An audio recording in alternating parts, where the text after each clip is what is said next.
Hello. I wanted to make a short video today about changing out the tubes in a Peavey Classic 5212 amplifier. My Peavey Classic 5212 here is either a late 90s or early 2000s. I'm not sure. It does have the effects loop, but it didn't have the blue marble speakers in it. So I think it's the in-between where they started adding the effects loop, but before they went to their higher end blue marble speakers. When I got this amplifier, the reverb circuit didn't work, the effects loop was really noisy, and it was just kind of an overall bad shape. The control pots on top, the shafts were busted off of them and stuff. So I took it in April of this year and had it serviced completely. So now the reverb works, the effects loop is noise-free. And then after all that, I just wanted to change the tubes just to get a different sound. And there are not a lot of videos out there, if any at all, that show the difference in tonality between tubes, one set of tubes in a Peavey Classic 5212 and another set of tubes. The tubes that were in the amplifier were, the power section was all JJ EL84s. So those had recently been changed because those are not what come with the stock Peavey Classic. The preamp tube still had two of the original Peavey preamp tubes in there, but there was a JJ's in the V2 section that had been replaced when I did the repair work in April. I replaced all of the power section tubes, the EL84s, with Genelex Gold Lions. These are reissues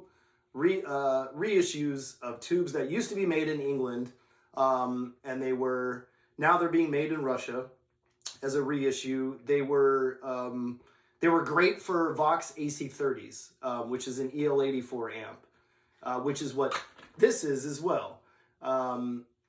It's not a 6L6. It's not a Fender chimey amp. It looks like a Fender amplifier. Bling, but it's not. It doesn't have that great, super clean chime that a Fender Twin, for instance, has. This is somewhere in between a Marshall and a Fender. It's an American-made tweed amp, so it's going for that sort of American-ish kind of sound, but it's also trying to do the British thing with the EL84s in it. It's a great amp. I love it. I think it's incredible. It's incredibly reliable. It's very loud. But it's not very dynamic. It is on the lower end, certainly, of American-made tube amps, which is why I wanted to put new tubes in there.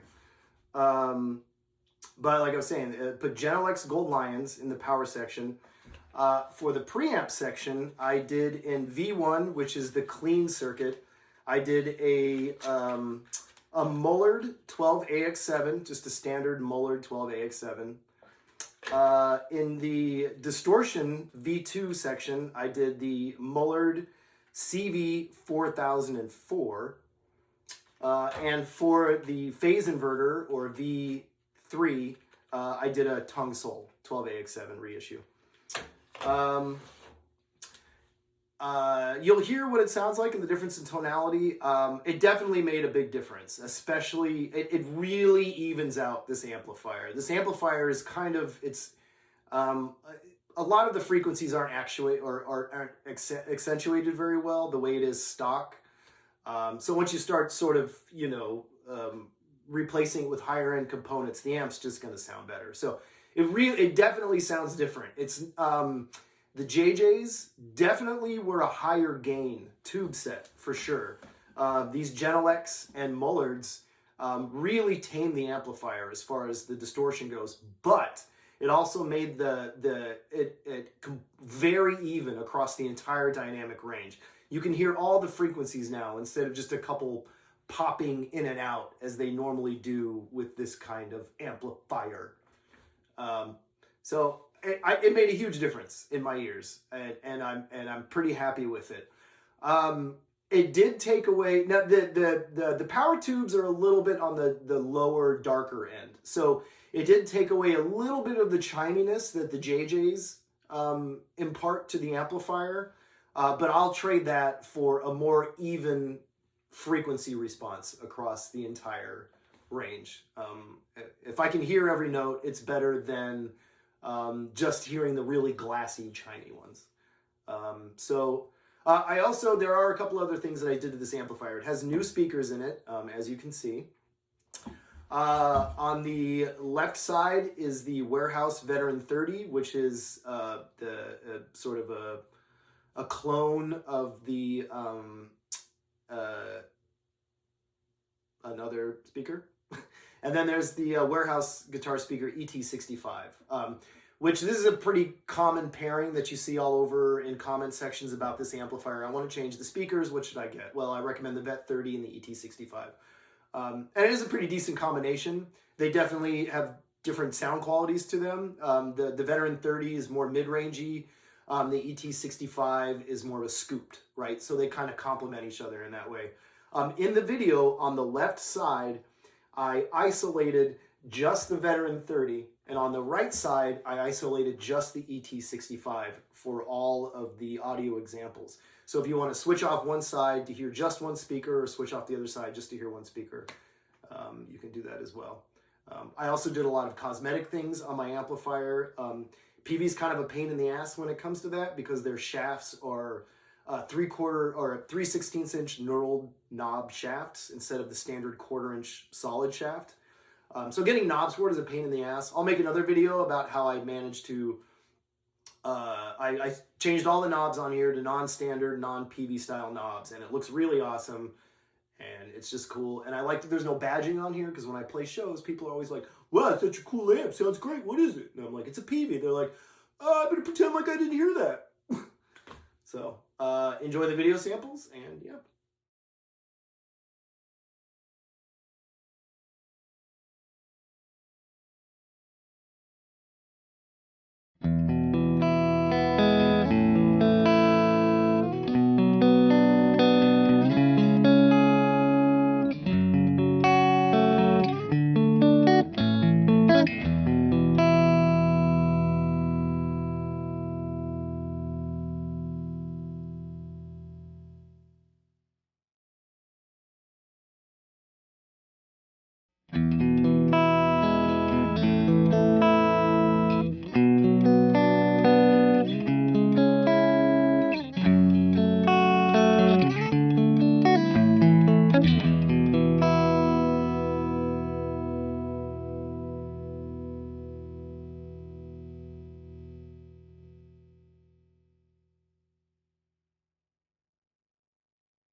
You